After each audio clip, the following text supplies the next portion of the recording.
X ampere নিয়ে আপনাদের জন্য আজকে ভিডিওটি বানাচ্ছি মোটামুটি বলতে পারেন যে বাধ্য হয়ে। কারণ এই প্রজেক্টটা অনেক দিন আগে আমাদের টেলিগ্রাম চ্যানেলে দিয়েছি, কিন্তু অনেকে অনেক দূরে অবস্থান করেন, অনেকের সঙ্গে দেখা হয় না।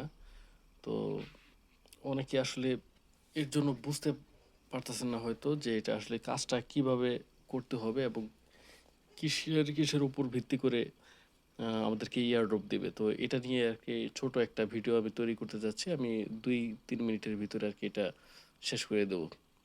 তো এক্স এম্পিয়ার প্রথমেই যে আমরা যে হ্যামস্টারে তো সবাই কাজ করি, হ্যামস্টারের মতোই আমরা বলতে পারি। তো প্রথমেই যে আমরা ট্যাপ ট্যাপ করে কিন্তু এখান থেকে অনেক পয়েন্ট কিন্তু অর্জন করতে পারবো। তো এটা একটা অপশন। তা এখানে ট্যাপ ট্যাপ করলে আমাদের